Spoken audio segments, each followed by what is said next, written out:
ഭയങ്കര തിരക്കുള്ള ദിവസമാണ്. So come to the point. Sir, ഈ ബ്രൈറ്റിന്റെ പേര് കണ്ടില്ലേ? എന്തൊരു എനർജറ്റിക്കാ, നല്ലൊരു ചരിഷ്മയുണ്ട്. സാറിന്റെ പേര് നമുക്ക് അതുപോലെ മാറ്റിയേ പറ്റൂ. ഞാനിപ്പോ 6 സിനിമകളും ചെയ്ത് കഴിഞ്ഞില്ലേ, ഇനിയിപ്പോ പേര് മാറ്റിയാന്നൊക്കെ പറഞ്ഞു കഴിഞ്ഞാൽ സാറേ അതൊരു 50 സിനിമ ആകുന്നതിന് മുന്നേ ഇപ്പോഴേ മാറ്റുന്നതല്ലേ നല്ലത്. കറക്റ്റ്. അത് മാത്രമല്ല സാർ, ഈ കൃപേഷ് എന്ന് വിളിക്കുമ്പോൾ കബീഷ് എന്ന് വിളിക്കുന്ന ഒരു ഫീലാ. എനിക്കല്ല സാർ, മറ്റുള്ളവർ. So we have found some good energetic names for you. Just read it out. വായിക്ക് കേക്കട്ടെ. സർ, ആദ്യത്തെ പേര് വിനിൽ. വിനിൽ, വി നിൽ. നില്ലെന്ന് പറഞ്ഞാൽ ഒന്നുമല്ലാത്ത പേര് നമുക്ക് വേണ്ട.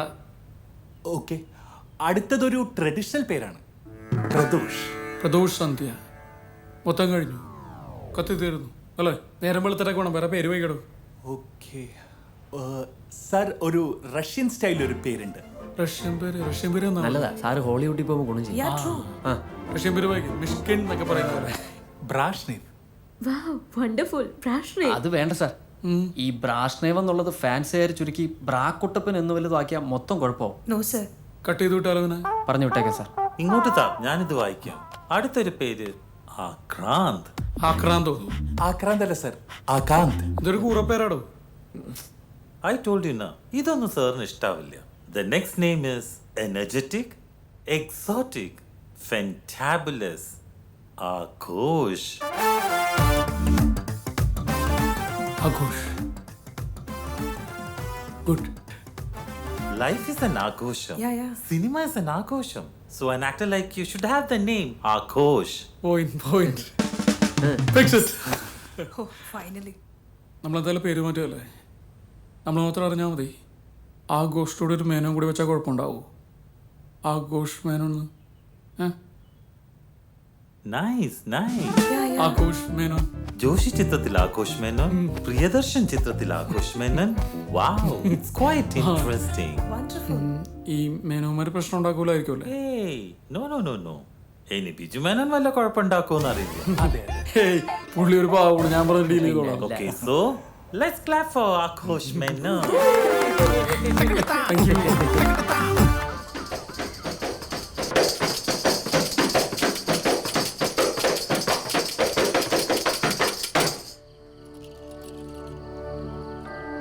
ദൈവമേ, ഈ മകൻ്റെ പ്രശ്നങ്ങളെ സ്വീകരിക്കണേ. ചെറുതും വലുതുമായ നിരവധി ചലച്ചിത്രങ്ങൾ അഭിനയിച്ചു കൂട്ടിയിട്ടും സ്വന്തം പിടിപ്പില്ലായ്മ, അന്ധവിശ്വാസം, കയ്യിലിരിപ്പ്, അങ്ങനെ ഒട്ടനേകം കാരണങ്ങൾ കൊണ്ട് തൻ്റെ സാമ്രാജ്യങ്ങൾ തകർന്നടിഞ്ഞ് അണ്ടികളഞ്ഞ അണ്ണാനെ പോലെ പൊളിഞ്ഞൂപ്പാടിളകി പാപ്പരായിരിക്കുന്ന ഈ മകനോട് കാരുണ്യം കാണിക്കണേ. പൊളിഞ്ഞു പോപ്പാടുള്ളത് അണ്ടിപോയ അണ്ണാനെ പോലെ എന്നൊക്കെ പ്രാർത്ഥനയിൽ ആദ്യമായിട്ടാണ് കേൾക്കുന്നത്. ദൈവത്തിന് മനസ്സിലാവാൻ ഏറ്റവും നല്ലത് ഇതുപോലുള്ള സിമ്പിളായിട്ടുള്ള ഭാഷ. മണ്ടന്മാരായ മനുഷ്യന്മാർക്ക് ഇതുവരെ അത് മനസ്സിലായിട്ടില്ല. സമയം കിട്ടുമ്പോൾ പോളൂട്ടി ബ്രദറൊന്ന് കമ്പ്യൂട്ടറിൽ അടിച്ചു കൊടുത്താൽ മതി, നിറയെ അത്ഭുത സാക്ഷ്യങ്ങൾ കാണാം. ഞാനങ്ങനെ വീടുകളിൽ പോകാറില്ല, ഇതിവൻ നിർബന്ധിച്ചതുകൊണ്ടാണ്.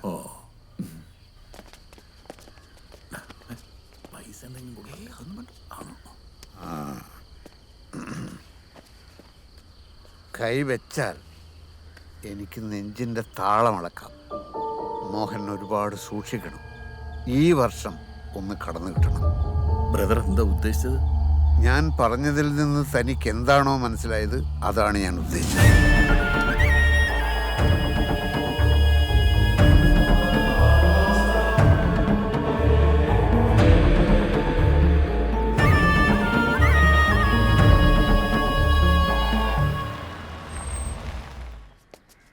മോഹൻ, ആർസി എന്താടാ? നീ ആരുടെ, ഗുണ്ടയോ അതോ പോലീസോ? ക്ലബ്ബ് കയറി തല്ലുണ്ടാക്കാൻ? ഇവനറിയാലോ എന്താ ഉണ്ടായതെന്ന്. നീ ആയിരുന്നെങ്കിൽ അവൻ്റെ തലയടിച്ച് പൊളിച്ചേനെ. നോക്ക്, നീ ഒരു നടനാണ്, ഞാൻ ക്യാമറയുടെ പുറകിൽ നിൽക്കുന്ന ആളാണ്. ഒരു നടൻ കുറച്ചുകൂടി ഡിപ്ലോമാറ്റിക് ആവണം. ഡിപ്ലോമാറ്റിക്കോ കരിസ്മാറ്റിക്കോ എന്ത് വേണമെങ്കിലും ആവാം. രണ്ടുപേരും കൂടി പിടിച്ചെള്ളി ഇങ്ങോട്ട് വന്നെന്തിനാന്ന് പറ. പറയാം.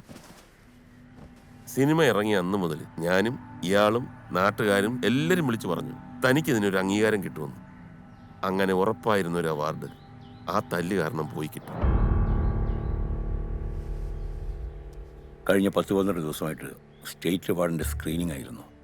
Jury chairman TK Naushad. ആരാതറിയാവോ? നീ അന്ന് നൽകിയ ആ ഹംസ രണ്ടത്താണിയുടെ അനിയൻ. നിന്റെ പേര് മികച്ച നടനുള്ള പരിഗണനയിൽ വന്നപ്പോൾ പയ്യെ കയറൊട്ടിക്കാൻ തുടങ്ങി. നിന്റെ അഭിനയം നാടകമാണ്, റിയലിസ്റ്റിക് അല്ല, പിന്നെ ഏതോ ലോക്കൽ ബാർ കയറി അടിയുണ്ടാക്കി, ഇത് ക്യാരി ചെയ്യാൻ നീ അർഹനല്ല, അങ്ങനെ ഓരോ തട്ടാമുട്ടി കാരണങ്ങൾ. ഞങ്ങളിപ്പോൾ വന്നത് നിന്നെ സങ്കടപ്പെടുത്താനല്ല. ഒരു അവാർഡിലൊന്നും അത്ര വലിയ കാര്യമില്ല. പക്ഷേ നിനക്ക് അർഹതപ്പെട്ട ഒരു അംഗീകാരം കുറച്ച് പേര് വന്നങ്ങ് തട്ടിക്കളഞ്ഞ നമുക്ക് അതിലും വലുത് വാങ്ങണം മോഹൻ. ഈ സ്റ്റേറ്റിന് മുകളിൽ നാഷണൽ അവാർഡ് എന്നൊന്നുണ്ടല്ലോ. അവിടെ ഈ രണ്ടത്താണിക്കും നൗഷാദിനും ഒക്കെ എന്താ ചെയ്യാൻ പറ്റുമെന്ന് നമുക്ക് നോക്കാം. നമ്മൾ അലഞ്ഞവരാ, കഷ്ടപ്പെട്ടവരാ, സിനിമയെ മാത്രം സ്വപ്നം കണ്ടവരാ. ആ നമ്മളെ അടിച്ചതിന് മേലെ അടിച്ചാലൊന്നും തോൽപ്പിക്കാനാവില്ലെന്ന് ഉറക്കെ പറയാൻ ഒരു ശബ്ദം, അത് നമുക്ക് വേണം. അവസാന നിമിഷത്തെ ഭാഗ്യക്കേട് എൻ്റെ കൂടെ പിറപ്പാ.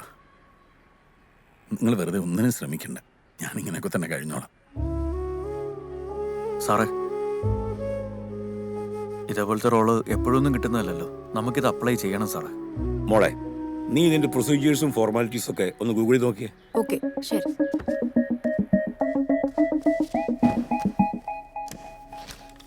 ഞാൻ ഉൾപ്പെടെയുള്ളവർ വിളിച്ച ചില്ലറ വേഷങ്ങൾക്കൊന്നും നീ വന്നില്ല. നിന്റെ ഉള്ളിൽ നീ എന്നും നായകനായിരുന്നു. Everything happens for a good reason. തനിക്കിത് വേണമെങ്കിലും വേണ്ടെങ്കിലും തൻ്റെ ഉയർച്ചയും നന്മയും ആഗ്രഹിക്കുന്നവരെന്ന നിലയിൽ ഞങ്ങൾ ഇത് അപ്ലൈ ചെയ്യും. എടോ, താൻ ഇത് അർഹിക്കുന്നത്. അതുകൊണ്ടാണ് ഞങ്ങൾ ഇങ്ങനെ ഇടിച്ചു നിൽക്കുന്നത്. അങ്കിൾ, ആ നോക്കിയോ? ജാനുവരി 25th നാളെയാണ് ലാസ്റ്റ് ഡേറ്റ്. നാളെയോ? The entry should be submitted on or before 25th January 5 PM in the National Film Award Committee Office, New Delhi. എന്ന് പറഞ്ഞാൽ ഇനി 24 മണിക്കൂർ പോലും ഇല്ലല്ലോ. ഞാൻ പറഞ്ഞില്ലേ, എൻ്റെ ഏത് കാര്യം ഇങ്ങനെയൊക്കെ തന്നെയാണ്.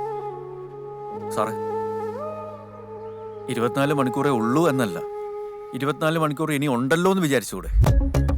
നമുക്കൊന്ന് ആഞ്ഞു പിടിക്കാം സാറേ. സാർ അത്രയ്ക്ക് ഗംഭീരമായിട്ട് അഭിനയിച്ചു വെച്ചിട്ടില്ലേ? പിന്നെന്താ? പ്രകാശേ, നീ ആ പ്രൊഡ്യൂസറെ ഡയറക്ടറെ വിളിച്ചിട്ട് അതിനുള്ള ഏർപ്പാട് എന്താ വെച്ചാൽ നോക്കുക.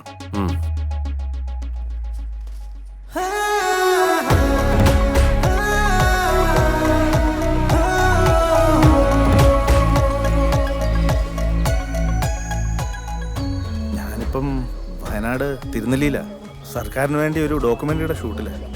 എന്റെ അസിസ്റ്റൻസ് എല്ലാവരും ഇവിടെ. അപ്പൊ ഇനി എന്ത് ചെയ്യും? നാളെ രാവിലെ 10 മണിക്കുള്ള ഡൽഹി ഫ്ലൈറ്റിൽ അയക്കണം. ചെയ്യേണ്ട കാര്യങ്ങളും പോകേണ്ട സ്റ്റുഡിയോസിന്റെ ഡീറ്റെയിൽസ് കംപ്ലീറ്റും വാട്സപ്പ് ചെയ്യാം. ഒന്ന് ആഞ്ഞു പിടിച്ചാൽ നടത്തിയെടുക്കാവുന്നുള്ളൂ പ്രകാശേട്ടാ. എന്തെങ്കിലും ഡൗട്ട് ഉണ്ടെങ്കിൽ എന്നെ വിളിച്ചാൽ മതി. ഓക്കെ. എന്താ പറഞ്ഞ പോലെ 24 മണിക്കൂർ ഇനിയും ഉണ്ടല്ലോ. നമുക്കൊന്ന് ശ്രമിക്കാം. കൃഷ്ണനുണ്ണി, എന്താ വേണ്ടതെന്ന് കറക്റ്റായിട്ട് ഞാൻ പറഞ്ഞുതരാം. അതുപോലെ അങ്ങ് ചെയ്താൽ മതി.